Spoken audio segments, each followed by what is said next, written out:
नमस्कार, मी प्राजक्ता जोशी. इंडी जर्नलच्या न्यूजपेपर राऊंडअपमध्ये आपल्या सर्वांचं स्वागत आहे. आजच्या राऊंडअपची सुरुवात करूया इंडियन एक्सप्रेसने.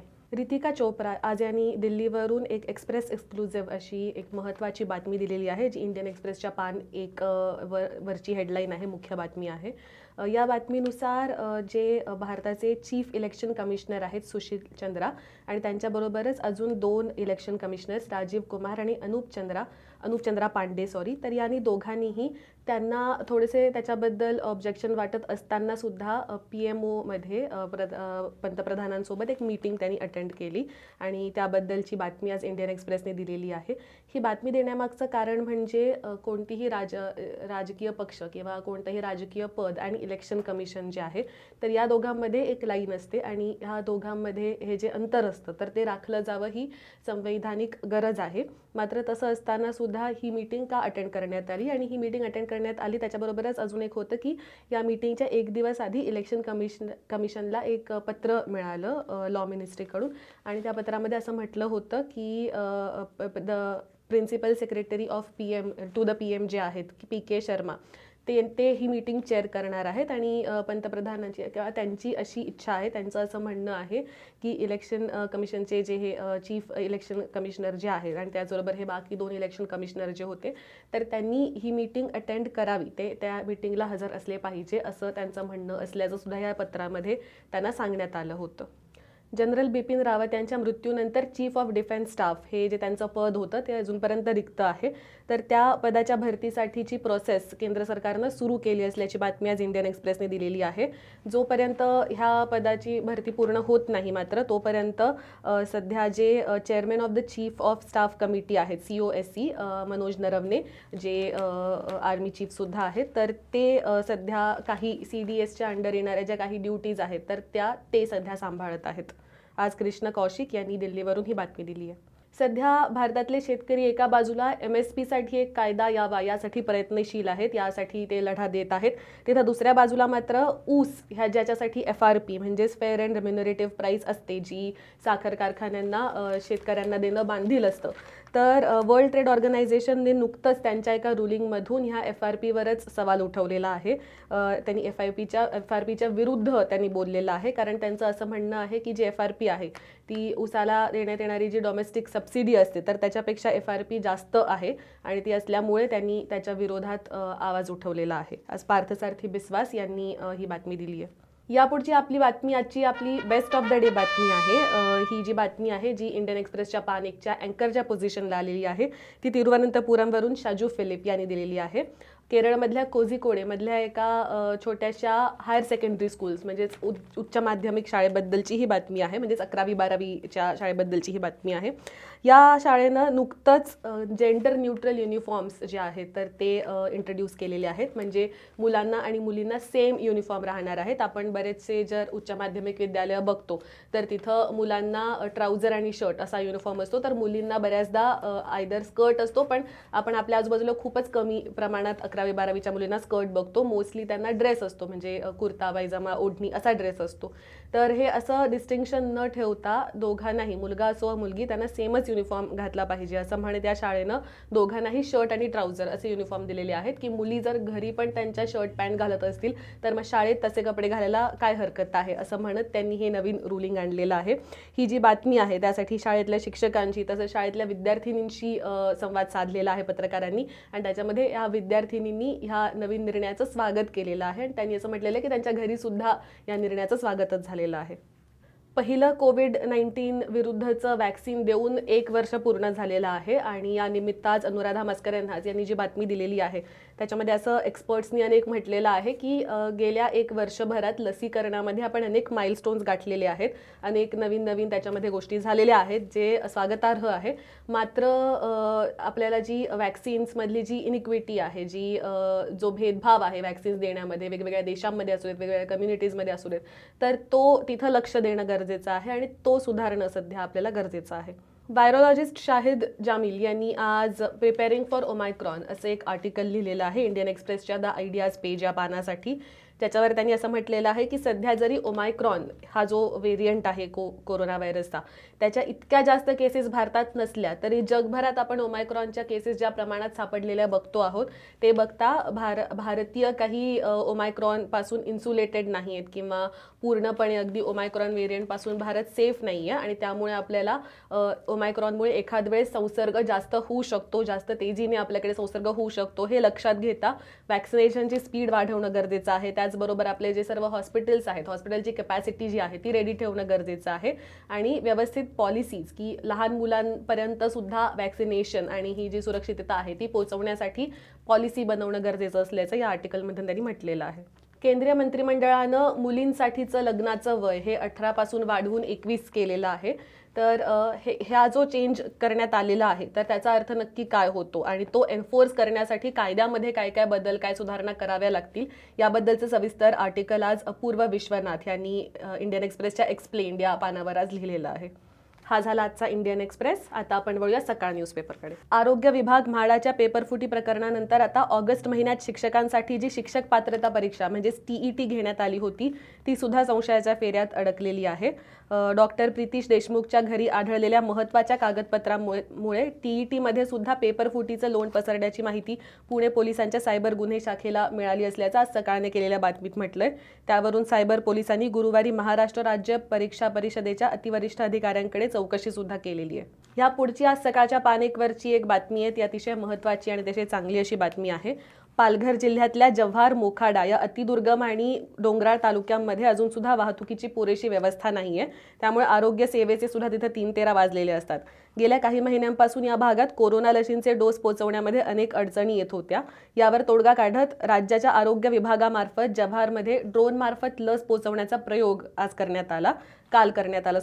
हा देशातला पहिलाच प्रयोग होता आणि तो यशस्वी ठरल्याचा दावा महाराष्ट्राच्या आरोग्य विभागाने केलेला आहे. अतिदुर्गम अशा झाप आरोग्य केंद्रावर 9 मिनिटात तब्बल 300 डोस ड्रोन मार्फत पोहोचवण्यात आले होते. काल सर्वोच्च न्यायालयानं राज्यात बंदी घालण्यात आलेल्या बैलगाडा शर्यतीला काही अटींवर परत सुरू करण्यासाठी परवानगी दिली. यामुळं या शर्यतींच्या आयोजकांना कालपासून मोठा दिलासा मिळाला आणि कालपासून राज्यात त्यामुळे बरंच उत्सवाचं असं वातावरण पसरलं होतं. मुंबई उच्च न्यायालयानं 2017 मध्ये राज्यातील बैलगाडा शर्यतींवर बंदी घातली होती.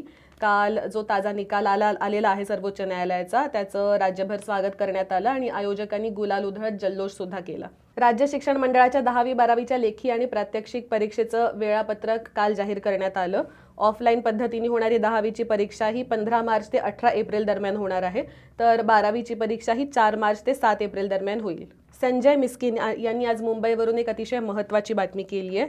खुल्या प्रवर्गातून MPSCचे निकष पूर्ण करत सरकारी सेवेसाठी पात्र ठरलेल्या महिला खेळाडू या सामान्य प्रशासनातील स्वयंभू अधिकाऱ्यांच्या मनमानी कारभाराचा बळी ठरला असल्याचं या बातमीमध्ये म्हटलेलं आहे. मागील 4 वर्ष नियम आणि निर्णयाचे शेकडो दाखले देऊन सुद्धा या महिलांना सेवेत सामावून घेण्यासाठी सामान्य प्रशासन विभागातील काही अधिकाऱ्यांनी सतत नवा बनाव रचलेला आहे. त्यामुळे अगदी शासन सुद्धा म्हणजे मुख्यमंत्री, उपमुख्यमंत्री आणि गृहमंत्री तसंच अनेक मंत्री सुद्धा या अधिकाऱ्यांसमोर हतबल झाल्याचं चित्र आहे. पुणे पंढरपूर पालखी मार्गावरील वडकी नाला, कानिफनाथ डोंगरमाथा ते दिवेघाट परिसरात गेल्या 8 दिवसात 3 बिबट्यांनी कल्लोळ मचवलेला आहे.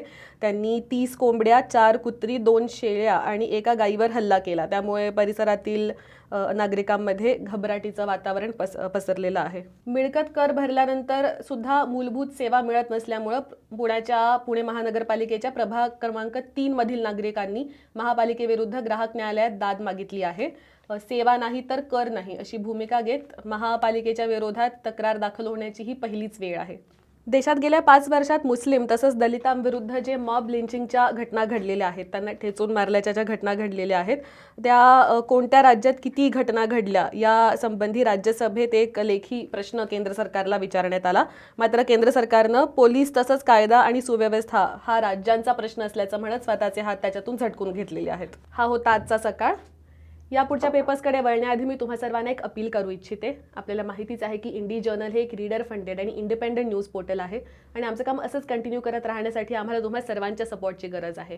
आमच्या वेबसाईटवर आम्ही वेगवेगळ्या विषयांना हात घालणाऱ्या बातम्या या वेळोवेळी करत असतो. त्याच्यामध्ये काही इंग्लिशमध्ये बातम्या असतात, काही मराठीत असतात, काही छोटे मोठे अपडेट्स असतात, तर काही सविस्तर लेखसुद्धा असतात. आमच्या वेबसाईटला जरूर भेट द्या. त्याचबरोबर इंडी जर्नल याच नावाचं आमचं एक यूट्यूब चॅनलसुद्धा आहे, ज्याच्यावर आम्ही वेगवेगळे व्हिडिओ, रिपोर्टाजेस, एक्सप्लेनर व्हिडिओज हे वेळोवेळी टाकत असतो. इनफॅक्ट हा जो न्यूजपेपर राऊंडअप आहे तो सुद्धा आता दररोज तुम्हाला आमच्या या चॅनलवरच बघता येईल. त्यामुळे आमचं यूट्यूब चॅनल हे नक्की सबस्क्राईब करा. या व्यतिरिक्त इंडी रेडिओ या नावाचं आमचं एक ॲपसुद्धा आहे. जर तुम्ही या व्हिडिओचं डिस्क्रिप्शन बघितलं तर तुम्हाला त्यामध्ये गुगल प्ले स्टोअरची एक लिंक दिसेल, ज्यावर क्लिक करून तुम्ही हे ॲप डाउनलोड करू शकता. या ॲपवर आमच्या वेबसाईटवरचा जो कंटेंट असतो तो तर तुम्हाला ऑडिओ स्वरूपात सापडेलच, त्याचबरोबर इतर अनेक कार्यक्रमही त्याच्यावर तुम्हाला सापडतील. दररोज रात्री डेली न्यूज रील नावाचं एक बुलेटिन असतं, ज्याच्यामध्ये देशविदेशात ज्या काही महत्त्वाच्या घटना घडामोडी घडलेल्या असतात त्यांचा उल्लेख असतो. त्याचबरोबर सध्या संसदेमध्ये जे हिवाळी अधिवेशन चालू आहे त्याचा वृत्तांत देणारा एक लोकसभा वृत्तांत नावाचा कार्यक्रमसुद्धा रोज रात्री त्याच्यावर येतो. आणि इतरही अनेक पॉडकास्ट असतील, ऑडिओ बुक्स असतील, ऑडिओ रिपोर्ट्स असतील, असा बराच खजाना त्याच्यावरती आहे. त्यामुळे आमचं ॲप नक्की डाउनलोड करा आणि तुम्हाला कसं वाटतंय हे आम्हाला कळवायला विसरू नका. जर आम्हाला आर्थिक मदत करायची तुम्हाला इच्छा असेल तर त्यासाठीची सुद्धा एक लिंक तुम्हाला या व्हिडिओच्या डिस्क्रिप्शनमध्ये सापडेल. त्यावर क्लिक करून तुम्ही आम्हाला आर्थिक सहकार्य करू शकता. आता आपण वळूया आजच्या पुढच्या पेपरकडे, जो आहे द हिंदू.